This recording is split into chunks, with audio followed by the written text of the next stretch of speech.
आप सभी ने बहुत सारे इनके इंटरव्यू पहले भी देखे होंगे, साक्षी कुमारी, पर ये इंटरव्यू बहुत खास होने वाला है। आप किस विषय पर ज़्यादा फोकस करते थे? नेक्स्ट सवाल है बच्चों का कि हम अपनी स्टडी पे फोकस कैसे करें। भाई फोकस नहीं बनता, एक महीना बहुत मोटिवेट रहेंगे।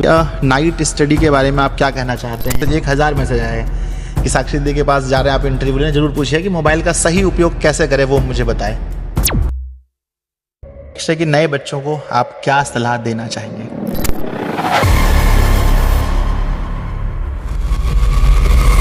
तो नमस्ते जी, आप सभी का दिशा ऑनलाइन क्लासेस पर बहुत बहुत स्वागत है।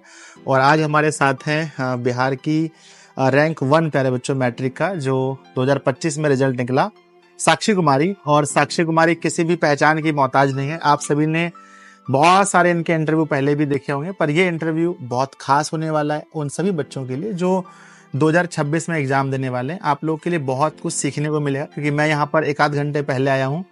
मैंने सब कुछ देखा है, घर की क्या परिस्थिति है, कैसे यहाँ ये पढ़ती थी, कहाँ बैठकर पढ़ती थी, सब कुछ मैंने देखा है। तो चलिए हम लोग स्टार्ट करते हैं। तो सबसे पहले साक्षी, आपका बहुत बहुत स्वागत है दिशा ऑनलाइन क्लासेस पर। सर आपका भी बहुत बहुत धन्यवाद कि आप अपना मूल्यवान समय देकर यहाँ पे आए मेरा इंटरव्यू लेने के लिए। साक्षी, आप अपने बारे में कुछ बताइए, पहले अपना डिटेल बताइए। मेरा नाम साक्षी कुमारी है। मैं इस वर्ष 2025 में बिहार बोर्ड परीक्षा में प्रथम स्थान प्राप्त की हूँ, जिसमें मेरा कुल अंक 489 है। चलिए, हाँ ठीक है, ये है साक्षी का परिचय। तो मेरे साथ साक्षी के भैया जी हैं, मम्मी जी हैं और सर भी हैं। तो अभी हम लोग सब कुछ जानेंगे। सबसे पहले हम बात करते हैं साक्षी की मम्मी जी से। आंटी जी, कैसा महसूस हो रहा है आपको पहला रैंक? बहुत अच्छा महसूस हो रहा है, पहली रैंक लड़की मेरी लेकर आई है। तो आपको ऐसा लगता था कि बहुत नॉर्मल फैमिली से है हम लोग हैं, क्या ऐसा हो पाएगा? नहीं, कभी सोच नहीं रहे थे मेरी बेटी पहली रैंक आएगी पूरा बिहार में। हाँ, लेकिन इनके मेहनत की वजह से ऐसा हो पाया है ना। भैया जी साथ में हैं, आप बताइए कैसा लग रहा है? आप मैंने सुना कि आप जॉब में भी थे और वहाँ से फिर आए हैं छुट्टी लेकर के। जी, मेरी पत्नी वगैरह भी जॉब में है अभी, और रिसेंटली मैं सीतामढ़ी में मतलब वो पोस्टेड है, और अभी छुट्टी लेके आपके लिए आपका मैं बहुत बड़ा फैन रहा हूँ सर। पूरे बिहार के लोग आपको देखते हैं, और बिहार बोर्ड में जो आपने एक अच्छी छवि छोड़ी है, तो आपका ऑनलाइन जो क्लासेस है उसका और जो आपका मैथ पढ़ाने का टेक्निक है बहुत अच्छा है। साइंस का जो आप रिपीट 5 राउंड चलाते हैं वो तो बहुत अच्छा लगता है मुझे। और लास्ट में जो परीक्षा का जो अंतिम दिन होता है और उसमें मोटिवेट रखते हैं बच्चों को, और बच्चे आपके यहाँ से सफल होते हैं और टॉपर बनते हैं। सर बहुत बहुत धन्यवाद, आप इतना ज़्यादा बताएं मेरे बारे में। तो साक्षी, बहुत सारे सवाल हैं जो आपके छोटे भाई बहन आपसे जानना चाहते हैं, तो क्या आप सभी सवालों के लिए तैयार हैं? जी बिल्कुल। चलिए, तो सबसे पहले हम बात करते हैं कि बच्चे आपसे जानना चाहते हैं कि साक्षी आप बिहार टॉपर हैं, तो आपका रूटीन क्या था? क्या आप किसी रूटीन को फॉलो करके पढ़ते थे? जी बिल्कुल, मेरा रूटीन रहा है। हाँ। मैं अपना टाइम टेबल बनाई हुई थी, लेकिन किन्हीं कारणों बस कभी कभी नहीं हो पाता था, लेकिन मैं पूरी कोशिश करती थी उस टाइम टेबल को फॉलो करने का। अच्छा, कैसे आपने टाइम टेबल बनाया? एक तो क्या होता है ना कि 6 बजे मुझे ये पढ़ना है, 7 बजे मुझे मान लो मैथ पढ़ना है, 8 बजे केमिस्ट्री, ऐसा था? या फिर एक स्लॉट होता है कि भाई मंगलवार को ये, बुधवार को, ऐसे कुछ था क्या? नहीं, मेरा ये टाइम था कि इतना टाइम से इतना टाइम तक पढ़ना है। कौन सा सब्जेक्ट जब मेरा मन होगा वो सब्जेक्ट मुझे पढ़ लेना है। हम समझ गए। तो आप अपनी सफलता का श्रेय किसको देना चाहते हैं पहले स्टार्टिंग से? हाँ देखिए, इस सफलता का श्रेय मैं किसी एक व्यक्ति को देना उचित नहीं समझूंगी। इसमें मेरे माता पिता और मेरे समस्त गुरुजन, जिनका मेरे प्रशिक्षण में थोड़ा भी योगदान रहा है, उनको मैं देना चाहूंगी। चलिए, बिल्कुल। तो दूसरा सवाल है बच्चों का कि साक्षी, आप किस विषय पर ज्यादा फोकस करते थे स्टार्टिंग से पढ़ाई में? मेनली सब सब्जेक्ट पर मेरा ज्यादा फोकस था, लेकिन स्कोरिंग सब्जेक्ट मैथ में भी 100 में 100 ला सकते हैं, और साइंस वो तो साइड से है, लेकिन संस्कृत और हिंदी पे ज्यादा फोकस रहा है मेरा। अच्छा, हिंदी और संस्कृत, हाँ दोनों स्कोरिंग सब्जेक्ट है, मैं बार बार कहता है ना। तो आपके कितने मार्क्स आए हैं स्कोरिंग सब्जेक्ट में, मतलब कि इसमें हिंदी और संस्कृत में? संस्कृत में मेरा 99 है और हिंदी में 98 है। वाह, बहुत बढ़िया मार्क्स है। नेक्स्ट सवाल है बच्चों का कि नाइट स्टडी के बारे में आप क्या कहना चाहते हैं कि आप कितने देर रात तक पढ़ते थे? बहुत सारे बच्चे बहुत रात तक पढ़ने वाले हैं यहाँ पर। मैं नाइट स्टडी लगभग हाईएस्ट 11 बजे तक हो जाता था मेरा। हाईएस्ट 11 बजे तक, है ना। मैं यहाँ पर आया हूँ, मैंने जो परिस्थिति देखी है आपकी, अभी आप बता रहे थे कि अभी सामने में किराए वाले रूम पे आप रहते हैं, तो फिर यहाँ से उतना हौसला आपके अंदर कैसे लग रहा था कि आपको नहीं लगता कि बहुत अमीर अमीर घर में लोग अच्छे घर में रह के पढ़ते होंगे एसी वाले रूम में? नहीं, मेरा शुरू से ही एम था कि मुझे 1 to 10 में आना है, जी। इसके लिए मैं सोची मुझे जितना मेहनत करना पड़ेगा मैं करूंगी, लेकिन 1 to 10 में आना है मुझे। चलिए बहुत बढ़िया। नेक्स्ट है कि आपने अपना सिलेबस कब तक पूरा कर लिया था, ये बच्चे जानना चाहते हैं। जब आपका फिनिश हुआ था लगभग दिसंबर में, मेरा अच्छा। उसी टाइम खत्म हुआ था। अच्छा, यानी दिसंबर में इधर खत्म हुआ, उधर भी खत्म हो गया। हाँ। अच्छा, अब बात अगर मेरी हो ही गई तो मैं पूछना चाहता हूँ कि आपने दिशा ऑनलाइन क्लासेस से आपको क्या मदद मिली थी? दिशा ऑनलाइन क्लासेस से मुझे बेहद मदद मिली है। मैंने लगभग वहाँ पे सारे सब्जेक्ट पढ़े हैं, लेकिन आर्ट पर मेरा बहुत ज्यादा ध्यान रहा है। एसएसटी पे? हाँ, एसएसटी बहुत अच्छा पढ़ा है। ऐसे कोई भी वीडियो आता था मैं पूरा देख लिया करती थी। आप भी सर बहुत बहुत बहुत अच्छा पढ़ा है। मैंने सोचा कि मनीष सर का बात हो रहा है तो मेरा है ना। नहीं, आप भी पढ़ा है, आपका सारा वीडियो मैंने देखा। चलिए बहुत बढ़िया। तो क्या आप सिर्फ यूट्यूब से पढ़ते थे या एप्लीकेशन से बच्चे पूछते हैं? नहीं, मैंने कोर्स परचेज किया था मार्च में मैंने कोर्स परचेज किया था। अच्छा, दोनों से है ना। नेक्स्ट है आपका कि मोबाइल का सही उपयोग कैसे करें। छोटे भाई बहन बहुत पूछते हैं, सर दीदी से पूछिएगा, मुझे मैसेज 1000 मैसेज आए हैं कि साक्षी दीदी के पास जा रहे हैं आप इंटरव्यू लेने, जरूर पूछिए कि मोबाइल का सही उपयोग कैसे करें, वो मुझे बताएं।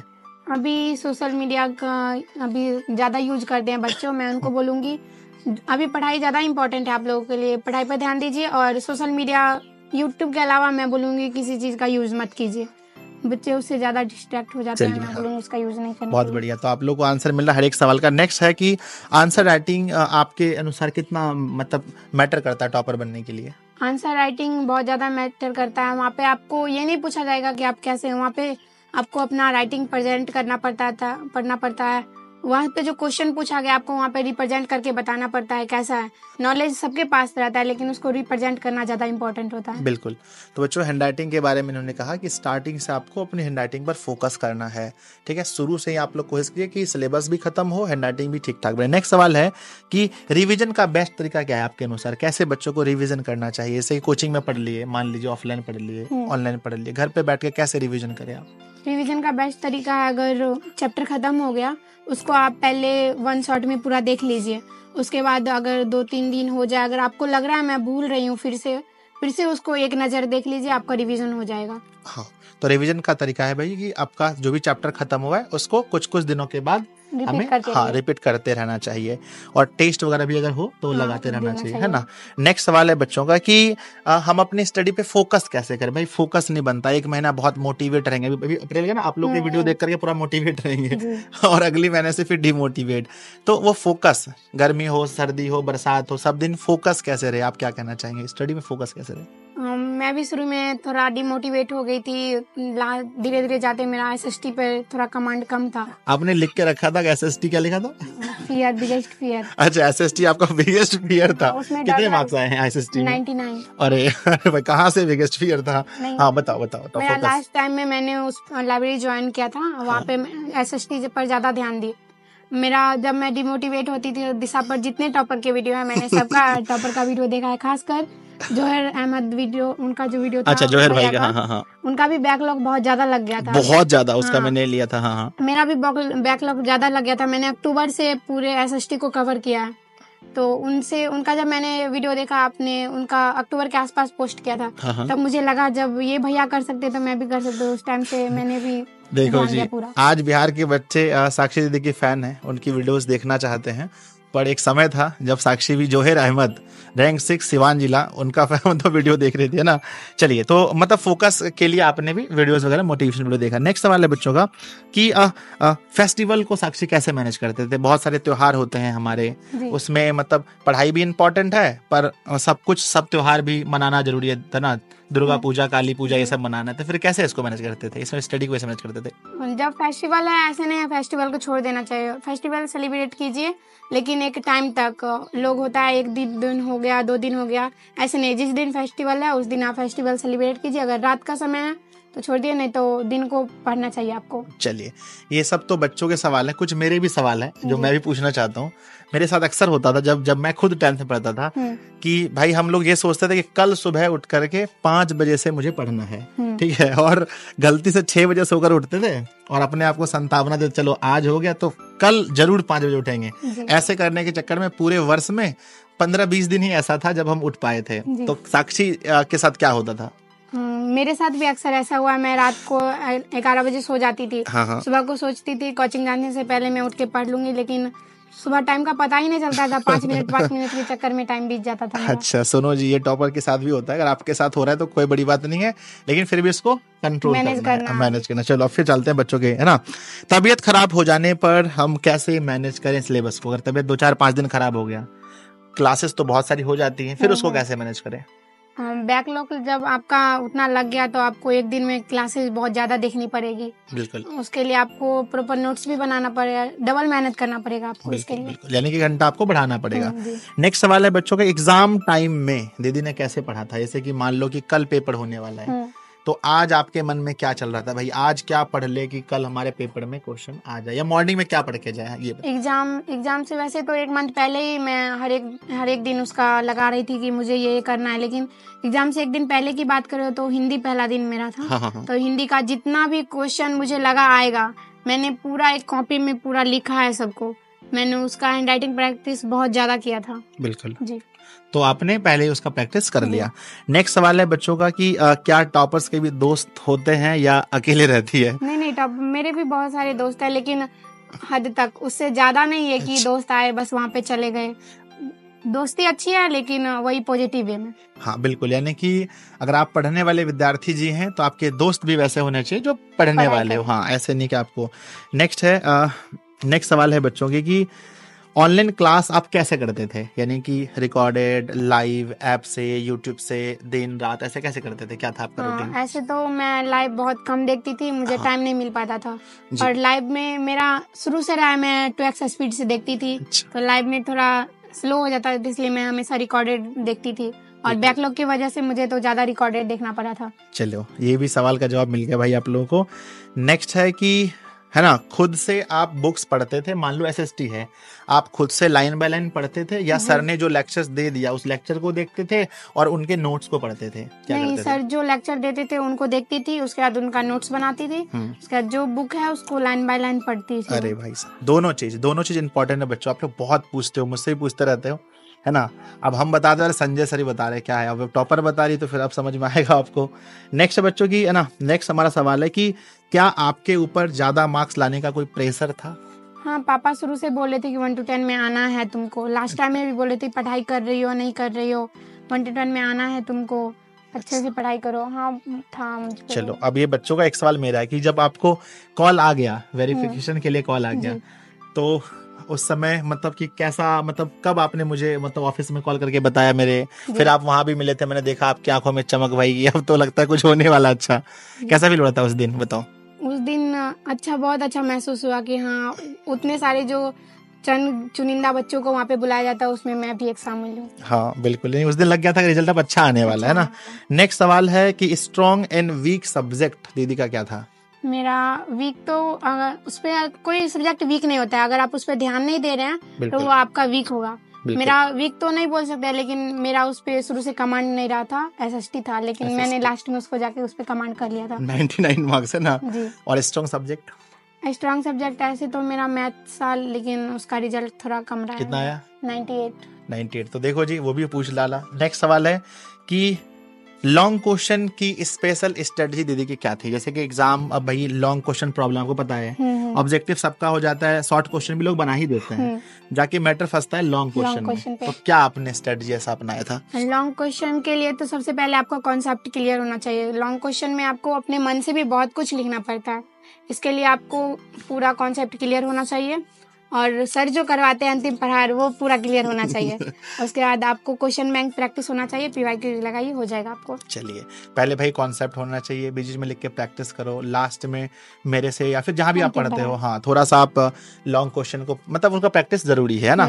नेक्स्ट सवाल है कि क्या दीदी सिर्फ ऑफलाइन पढ़ती थी या सिर्फ ऑनलाइन पढ़ती थी या दोनों पढ़ती थी? मैं ऑफलाइन ऑनलाइन दोनों पढ़ाई करती थी। हाँ, दोनों का क्लियर हो गया।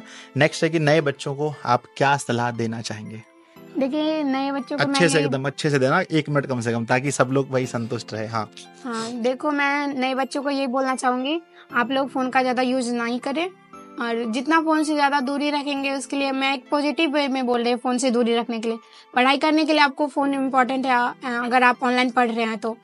ऑनलाइन पढ़ाई कीजिए, सर जो मार्गदर्शन दे रहे हैं, सर भी बोलते रहते हैं पढ़ाई कीजिए, जो है नोट्स उसको प्रॉपर नोट्स बनाइए। बहुत सारे बच्चे होते हैं पढ़ते नहीं है, सर नोट्स दीजिए नोट्स दीजिए, ऐसा नहीं करना चाहिए। सर जो SST पढ़ा वाले रहे हैं, हैं उसको आपको लिखना चाहिए, क्योंकि प्रैक्टिस के लिए आपको सर नोट्स तो देते ही हैं, आपका सेल्फ नोट्स ज़्यादा इंपॉर्टेंट रोल करता है उसमें।